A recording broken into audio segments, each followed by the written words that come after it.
tonight on 16 by 9. For your home, we're told they'll save you money and energy. But just wait until you hear about the dirty energy secret and what some people say these bulbs are doing to their bodies. When I looked in the mirror and saw my face, I was absolutely horrified. They're the most sought-after customer in the multi-billion-dollar world of video games. Who are they? Not your kids.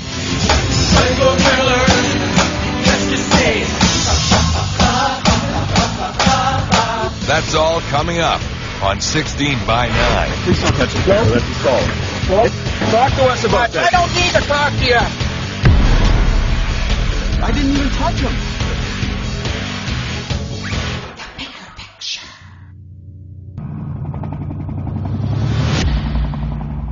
Good evening and welcome to 16 by 9, the bigger picture. I'm Mary Garofalo. They are the energy savers. They keep pushing on us. You know those swirly light bulbs you see everywhere? But wait until you hear what our Alison Vushnick uncovers about these bulbs and what some say it's doing to their bodies. Imagine turning on a light bulb and only 20 minutes later, your face looks like this. Brenda Ryder says it happened to her. When I looked in the mirror and saw my face, I was absolutely horrified. I didn't exactly know what had caused it or whether it could be controlled or whether it was short-term or long-term. So I was just completely aghast. And there are others. I get dizzy, weeping pustules. I can't focus well, I just feel feel all They're going to wrong. make a lot of people sick. They all say it was these, the curly compact fluorescent light bulbs, making them sick. And when they removed them, Pain went away within a couple of days. And my hands started healing immediately. you won't find curly bulbs here anymore. Jane Pentela changed all the bulbs back to incandescent. In her basement in St. Catharines, Ontario, Jane used to craft for hours, very close to the compact fluorescent light bulbs. Then a mysterious rash started to appear. On my arms, on my neck, behind my ears, down into my chest, on my legs next. I've had all sorts of blood work done, and everything comes back negative, every possibility. Skin problems, headaches, joint pain from turning on a light? Hard to imagine. So we started investigating. So exactly what do the bulbs emit? First concern, it may be what's coming off the bulbs. Ultraviolet radiation. That's right, scientists say the bulbs give off UV, like the sun does. We know this because Health Canada, they're the people who make sure the products and drugs you use are safe, told us in an email that the CFLs are not provided with a prismatic diffuser that filters ultraviolet radiation out. Therefore, there may be skin sensitivity issues, especially in people with certain skin diseases. And they're referring to people like Brenda. She suffers from lupus and is demanding the bulbs carry a warning for everyone. Consumers ought to be aware that if they have a sensitivity towards UV, these light bulbs could make their condition worse. So how much UV radiation do the bulbs give off? And if they can give off UV, can they cause skin cancer? Here's the disturbing thing. No one can tell us.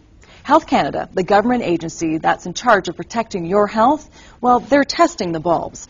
But we've tried to talk to them for 10 months, and so far they have refused to answer our questions on camera. So after 10 months of no's and not availables, we had to go all the way to London, England to get some answers. It seems their government health people are happy to talk to us, and they have real science to back what they say, because they've tested the bulbs. It wasn't related to the brand or where we bought them. It was a random sample of them. About 1 in 5 were emitting unusual levels of UV light. Unusual levels. So we asked Magda Havis, she researches and tests the bulbs, to explain the UV. All compact fluorescent light bulbs contain mercury, and it's this mercury that's needed to produce the ultraviolet energy to cause the fluorescence to take place in the first place. And compact fluorescent light bulbs are everywhere. Part of the push to go green. We're told, do your part to save the environment. And the old light bulbs, the inefficient ones like incandescents, are being banned in Canada in 2012. This doesn't have a filter on it, so this would emit high levels of UV that could damage the skin.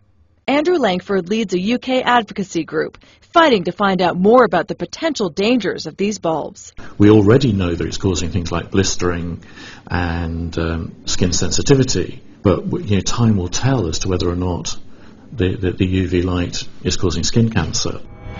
No warnings have been issued in Canada about UV. The British scientists also recommend these with the curly part inside a cover. They tested UV-free.